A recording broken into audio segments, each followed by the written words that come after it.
Welcome to Bunny Trails, a whimsical adventure of idioms and other turns of phrase. I'm Shauna Harrison. And I'm Dan Pugh. Each week, we take an idiom or other turn of phrase and try to tell the story from its entry into the English language to how it's used today. Have you ever thought about how you would handle a financial emergency? My process has evolved over the years as I've gotten older and more secure in my profession. I started with just praying to every deity that an emergency would not happen. And then I started gathering coins from the couches and anywhere I could find. And then I got real good at prioritizing which bill to pay and which service to let get shut off. Mostly decided by a combination of what would do the least amount of damage and cost the least to get turned back on. But eventually, with a few dollars per paycheck, I got my head above water, so to speak, and began to build a nest egg. According to the Oxford English Dictionary, a nest egg is, quote, a sum of money laid or set by as a reserve, end quote. And to identify how we got to nest egg in this way, it's helpful to understand how the term has changed over the years. A nest egg has been used to refer to a literal egg in a literal nest since at least the 1300s, so basically since Middle English. But interestingly, it has taken on a figurative usage since the late 1500s. Here is a definition from the Oxford English Dictionary, quote, an egg, natural or artificial, left in a nest to induce a hen, etc., to continue to lay after other eggs have been removed, end quote. So this is an actual either an egg or a artificial facsimile of an egg left in the nest so that the hen will continue to lay eggs. So you remove the other eggs and there's still this one, so they will either go to that nest or it will induce them to continue to lay eggs. Huh. So that has been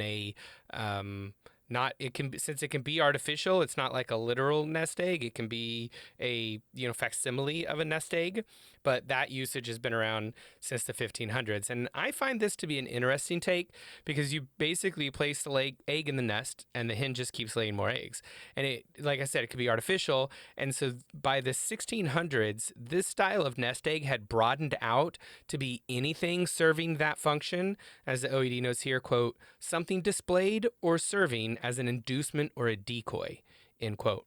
So it took on this kind of, side thought of if you're putting something out that is being a decoy or inducing something to take some action, you could lay out a nest egg, right? Which comes from that artificial piece.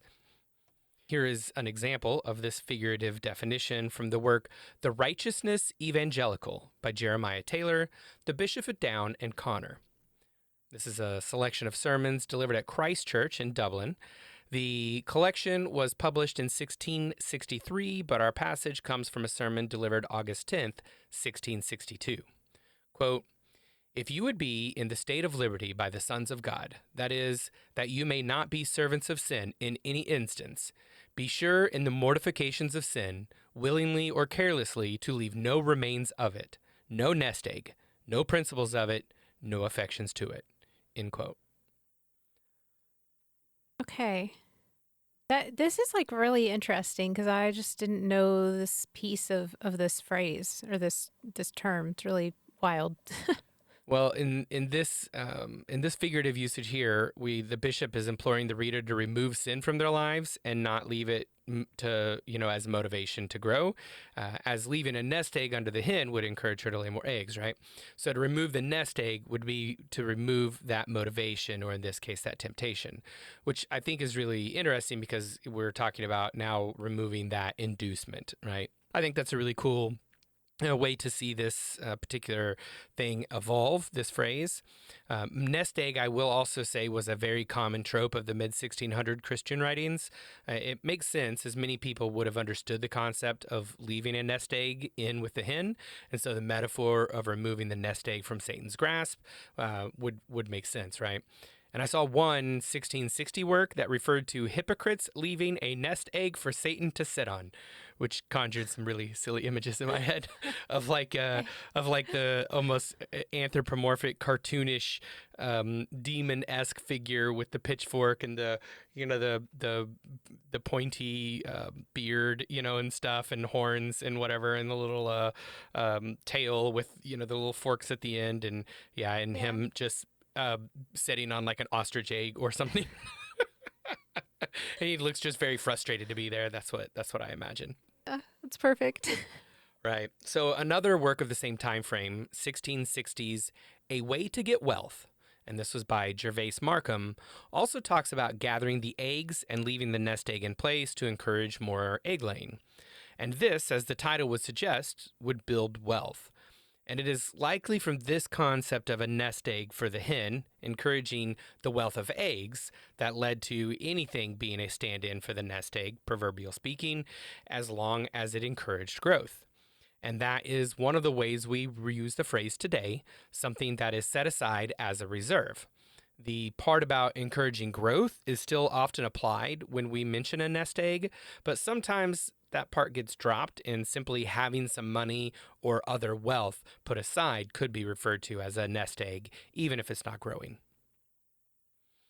So, the first time I could find the reference to nest egg being used in this reserve monetary or wealth capacity is in a letter from John Locke to Edward Clarke, and it's dated May 4th of 1686. Now, the letter was published in a 1927 work with a collection of letters between these two, and that's what I'm going to read from. That work was edited by Benjamin Rand, but again, it was originally written in 1686. Quote, he hopes, as I perceive, that this shall not be the last business he shall have with you, and therefore expects not to have the just balance returned, but an entire sum, something near it may serve the turn. The rest, I perceive, he is not troubled should remain as a nest egg till a further occasion. End quote. Okay. So this term was not explained in the letter, meaning the author, John Locke, was certain that Edward Clarke would understand the meaning. Now, that doesn't necessarily mean the masses would understand it, but the prevalence in religious writings of the day meant learned people would have understood the reference, and the practice of nest eggs among the worker class, picking the chicken eggs, would have also had some understanding of the basis for a figurative phrase. So I guess it's pretty likely that most people in the English speaking world in the mid to late 1600s would have understood what this meant when it got used figuratively like this. And here's a slang dictionary that shows a similar usage, and this lands more credibility that the figurative usage would have been understood by the masses. This is from the 1699 work, The New Dictionary Canting Crew by B.E., and this is from the entry for egg. Quote, to leave a nest egg, to always have a reserve to come again. End quote. Which shows us the phrase was being used, at least in the slang and cant world, in much the same way as it was used today. All right, let's jump forward a little bit. This next example is out of the Caledonian Mercury, which is in Scotland, and it was dated July 14th of 1720. Quote, in the meantime, they have already gotten by their subscription, a good part of the cash in the kingdom in their hand, and now many of them are for buying up all the lands that can be met with, leaving at the same time a good nest egg in the stock. End quote. And this is exactly how we use the phrase, right? With wealth, in this case, is tied up in land, but that wealth is being set aside as a reserve that ideally will grow with time. Now, this next one is from a dictionary definition from 1771 in a New General English Dictionary. This was begun by Thomas Dyche, and it was completed by William Pardon.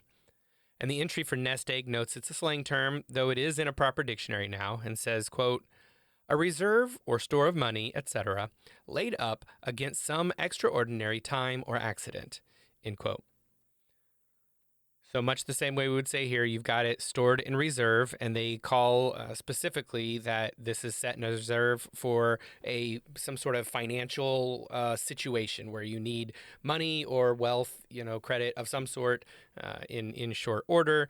Then you would Right. have that set available. Tying it to that like need there. Yeah, exactly. And this usage in a proper dictionary really highlights that all pretense of it being vulgar or not proper as a term has pretty much been dropped. Everyone who speaks English probably understands the term nest egg here. So it's reasonable to suspect from what we've seen that it was probably very widespread in the late 1600s, but certainly by the late 1700s, it was even in regular dictionaries at this point. Right. Okay, so this next example comes from a 1791 letter from William Cowper to an unknown recipient, though it is likely to be a Mr. Hill. Quote, "My dear friend, you heap kindness on kindness, and all on the head of a pauper, who will never be able to make you any other return than the lean one of acknowledgments. I shall be glad to keep this nest egg if it can be kept, but I apprehend rather that the approaching summer will go near to addle it." End quote. So here, the Mr. Cowper, who's likely writing to Mr. Hill here, is saying that I appreciate the money you have given me, and I will endeavor to hold on to it as a nest egg. But I see things coming this summer that will likely have me using it. If it can be kept, he says. Right, if it can be kept. But I imagine I'm gonna have to use it this summer, basically. This next one is from the St. James's Chronicle out of London, England, and it's dated May 31st, 1825. It is from a speech in the House of Commons. Quote, "To give the House an idea of the enormous expenses to which it was believed that the proceedings in that court necessarily gave rise, he stated that a late respected member of that House, Mr. Ricardo, had left by his will the sum of 50,000 as a nest egg to provide funds for the defrayal of any expenses to which his heirs might be put in the Court of Chancery in defense of their title to the estates." End quote. So in this case, he specifically, this member of the House died and left 50,000 pounds, presumably, as a nest egg for his heirs, basically, so that they could use that for court costs. And they were at the time talking about for the thing that they'd been left. Right. Yeah. Exactly. So yeah, awesome. he was a member of the House, and even still thought that they may have to fight for it, and wanted to make sure they had the money to do that. So yeah, anybody who's ever had to go through probate in any English speaking country, yep, it's been bad for a long time. Yay! The Nest Egg by W. W. Jacobs is a short story published in 1898. Here is the synopsis by Project Gutenberg. Quote, "This humorous tale focuses on themes such as deceit, relationships, and the consequences of one's actions, particularly in the realm of romance and financial trust. The story revolves around Charlie Tagg, a young sailor who is deeply in love with his fiancée, Emma Cook, and has been saving money to start their future together. However, upon returning home, he finds himself entangled in a web of deceit, fueled by the temptation of another woman in Sydney. Desperate to procure money from Emma to pursue a new opportunity, he concocts a series of excuses and manipulations. The narrative unfolds as old Mr. Cook proposes they invest in a chandlery, which Charlie tries to avoid at all costs, while maintaining appearances. Ultimately, his scheme backfires when old debts surface and relationships are tested, leading to a surprising resolution where Emma takes a stand, asserting her independence and moving on from Charlie's manipulative behavior. The story cleverly highlights the folly of artfulness and the importance of honesty in relationships." End quote.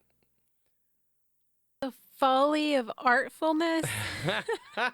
What I is that? I think this is much like the Artful Dodger kind of artful, Yeah, So, okay, fair. yeah, not necessarily like a creative artful, Yeah, more sneaky or conniving or Yes, something. exactly. Yes, yes, exactly. Okay. This next one is an advertisement for a furniture company in the Evening World out of New York, USA, and it is dated May 15th, 1922. Here's the ad. Quote, "It is common sense to keep a nest egg for emergencies. It is also common sense to live happily in an attractive home. Many are not living as comfortably as they would like, whether or not they have a nest egg. But thousands of families who have furnished their homes with dependable furniture on Cowperthwaite and Sons' liberal credit terms now live very comfortably and happily. They also have a good-sized nest egg for emergencies. Keep your nest egg and use your credit to furnish your home attractively as you want. Small payments each week will do it. That's common sense. End quote. I love that common sense is having a nicely furnished, comfortable Oh, yes. home. It is in order common sense live to live happily in an attractive home. in an attractive home. Oh yeah, it's total Must keep up with the common sense. Joneses. 100%. That's common sense right there. Yeah, apparently. My goodness. I don't feel like that's common sense. Okay, well, with that, it's time to move to our more modern uses. But first, we need to say thank you to our sponsors. This episode is sponsored by our amazing patrons on Patreon. And the cool thing about Patreon is it is 100% free to join the community. We have new things every weekday on the feeds. On Mondays, we have a conversation about what movies, shows, books, podcasts, and whatever else everyone is enjoying. Tuesdays see early access to the week's podcast. Wednesdays have all the links, books, songs, and other content mentioned in the week's episode. Thursday has patrons-only polls, and Fridays are our lightly edited behind-the-scenes video featuring all the cut content, goofs, and bonus facts you could imagine. We've got some other pretty cool stuff too, like original digital artwork once a month made by Shauna, and direct access to Talk With Us. No algorithms getting in the way of what we see or don't see. Plus, you can get awesome name recognition like Pat Rowe does every episode. And our top spot is currently occupied by the amazing Mary Halsig Lopez. You can join the Bunny Trails community for free at Bunny Trails Pod on Patreon. That's patreon.com/bunnytrailspod. We're going to start our modern uses in 1985 with the film Lost in America, starring Albert Brooks and Julia Haggerty. There is a famous scene in the film where Brooks's character David is lecturing his wife Linda about a nest egg after his wife loses all their money gambling. I will link to the scene on YouTube, but here's part of it. Quote, David, the egg is like a protector, like a god, and we set under the nest egg, and we're protected by it. Without it, no protection. Want me to go on? It pours rain. Hey, the rain drops on the egg and falls off the side. Without the egg, wet. It's all over. But you didn't understand it, and that's why we're where we are. Linda, I understood the nest egg. David, oh, please, do me a favor. Don't use the word. You may not use that word. It's off limits to you. Only those in this house who understand the nest egg may use it. And don't use any part of it either. Don't use nest, don't use egg. You're out in the forest, you can point. The bird lives in a round stick. And you have things over easy with toast. End quote. What? This is apparently one of the most epic rants of the 1980s. I have not seen this movie. It's billed as a comedy, though Matt Zoller Seitz, writing for the Rolling Stone magazine in 2018, called it the Great American Economic Horror. And when I watched this scene, I had it on mute at first, and so it was playing in the background, and I hadn't put my headphones on, and so I just saw Albert Brooks, who I know to be an incredibly funny actor. I mean, he has a lot of comedy chops, but Right. This looked like a drama. I mean, this looked like he was there was no humor in this. He was angry Yeah. and selling this, and so I was just like, whoa. And then I listened to it, and you could hear his tone, and so there was he was delivering it in a way that you would expect David would be angry, but you're still kind of giggling about a little bit, Right. So anyway, I think David does a good job of describing the benefits of a nest egg here, even though he is stretching the metaphor quite a bit. But the point is, if you have a financial nest egg, you can weather many storms. And even today, this scene pops up in every search I do for nest egg. So I thought it was important to include it here. Yeah. This is just apparently a very important nest egg scene. 'Cause I love if it rains, it just rolls off the egg. It just rolls off the egg. That is not, I don't think that's no, you're describing an that's- umbrella, actually. That's how that works. That's not that's not a nest egg, that's an umbrella.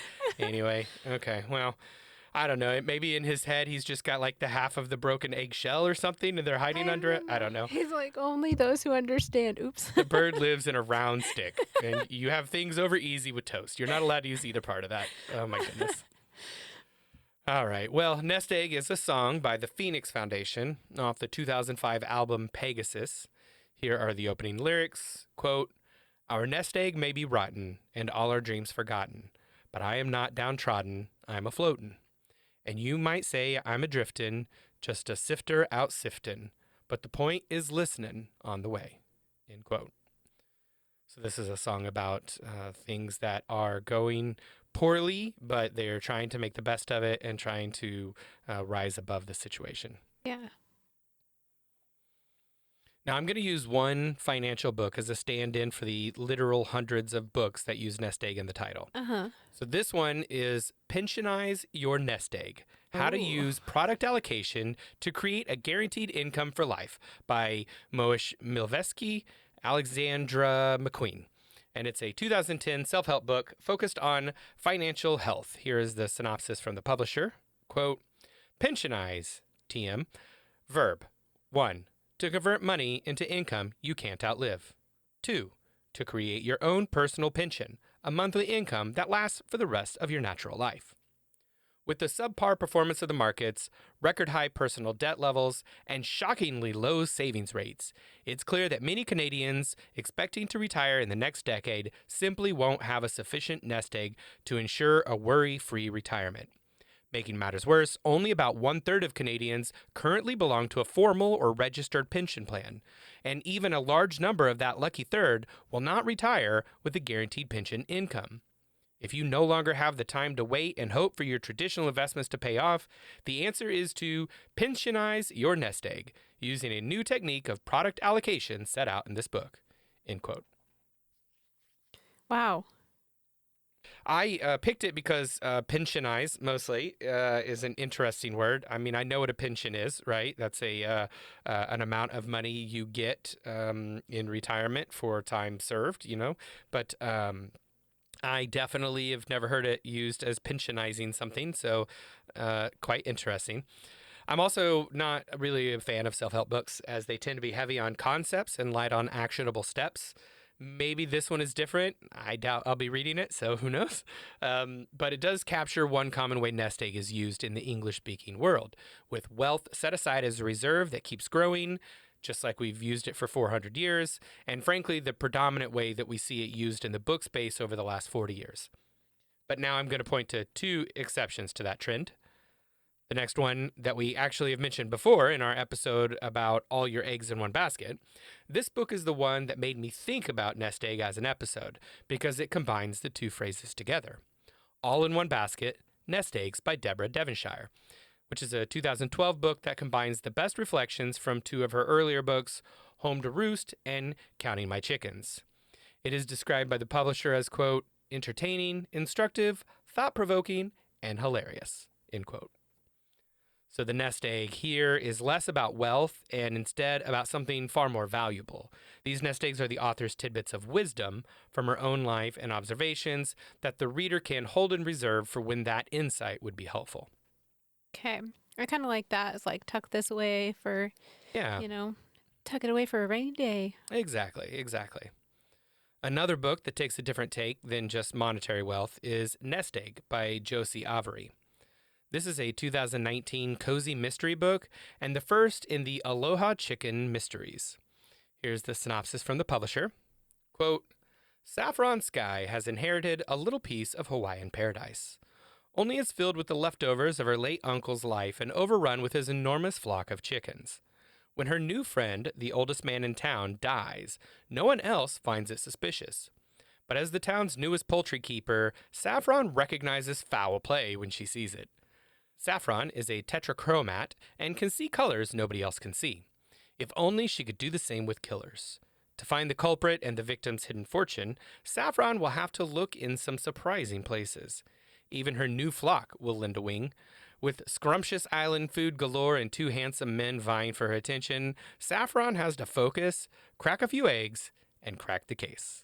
End quote. I Okay. I love that. Actually, okay, first of all, I love the name Saffron. I think that's a fantastic character name. That is a good name for like a person. Yeah, I like it. Yeah, I like it as a person's name too, but I was thinking in the context of character naming. But yeah, that's fun. There's a lot of little things there to mess around, wordplay going on. Yeah, it sounds like a cute story, and so I may have to check it out. I do like cozy mysteries. Also, the main character is a tetrachromat, and if you didn't know what tetrachromacy was, you are not alone. Tetra is the Greek word for the numeral 4, and chromatic comes from both Latin and Greek and refers to color.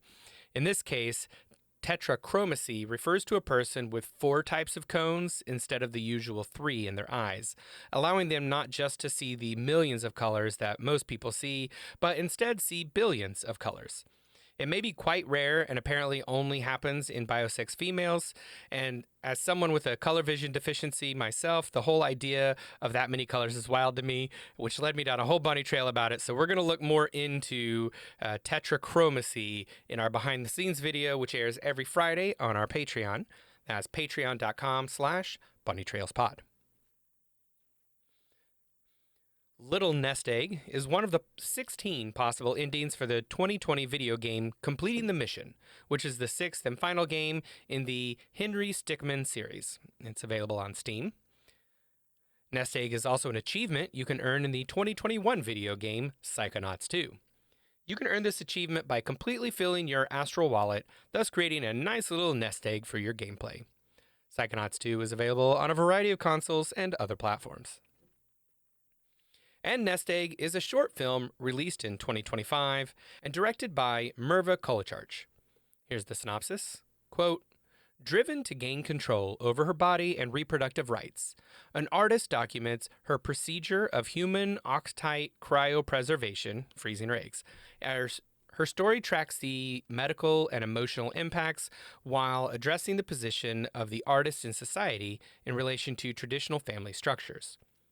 Borrowing from the staging of hidden mother photography in the Victorian era, the artist invites the viewer to consider the expectations of holding a child stable while fulfilling societal expectations in a precarious world. End quote. Okay. That's like fascinating, actually. Yeah, it looked really interesting. I didn't see the actual movie itself. I found the description of it, but I'm not quite sure where to find the film itself. Yeah. Interesting. Well, as someone who likes to be prepared for whatever may come, I love the idea of a nest egg. I know it is difficult to build a reserve of wealth for the future when it feels like so many forces are trying to take all the wealth away from us and hoard it for themselves, and that sucks. So I recommend something small like $5 a paycheck put in a jar just to start building that nest egg. And don't feel distraught when every time you have $30 in there, you have to spend it on something that broke or a bill that was more than you expected. That's what it's there for. And slowly over time, you'll be able to put more than a few dollars away per paycheck. And eventually you might even have a nest egg that can help you through even dire financial situations. But don't give up. Just put a little away when you can, and it's okay if sometimes you can't. But that's about all we have for today. If you have any thoughts on the show or pop culture references we should have included, reach out to us on Patreon, patreon.com/bunnytrailspod, or comment on our website, bunnytrailspod.com. It's poll time. Recently, we asked our patrons, ninja movie or pirate movie? The results were unanimous. Pirate movies win the day. Although JGP, as usual, has a wonderful take on it. Quote, both are good, but hear me out. What about ninja pirates? End quote. Alas, both were not an option. Otherwise, ninja pirates or pirate ninjas might have won. I think the first Pirates of the Caribbean movie was great. Errol Flynn or at least was, a great swashbuckler in The Captain Blood and in many other movies. I have enjoyed some ninja movies, of course. I love Teenage Mutant Ninja Turtles, but I'm just not a huge fan of the martial arts style movies. So I went with pirates. Well, Jan agrees with you. Quote, pirates over ninjas. Pirates have rum and gold. Ninjas, what do they have? End quote. So this is what I always wonder. Like, what if every country has ninjas and just like the Japanese form of ninjas are just the worst ninjas out there? And so that's the only that reason we people know about them. them. We know of the Japanese style ninjas because they're so bad at being ninjas. And all the rest of the ninjas of the world are just way better at it and super sneaky. And that's why we never see them. Think. Mm. I think, I don't know. I saw Beverly Hills Ninja with Chris Farley in the That was 90s. a movie. Okay. And I actually did enjoy that movie as well. It was really stupid, but That's it was a perfect hilarious. mid-90s Chris Farley film. Yeah, though. it sounds ridiculous. I always thought ninjas were cool. I don't know. That's great insight. I think in the Pirates of the Caribbean 8 or whatever, there are some pirate ninjas. Oh, are there pirate ninjas in Pirates of the Caribbean think- 27? I think so. Well, as a reminder, our silly polls mean absolutely nothing and are not scientifically valid, and patrons of all levels, including our free tiers, can take part. Head over to patreon.com/bunnytrailspod to take this week's poll. Thanks for joining us. We'll talk to you again next week. Until then, remember, words Words belong to their users.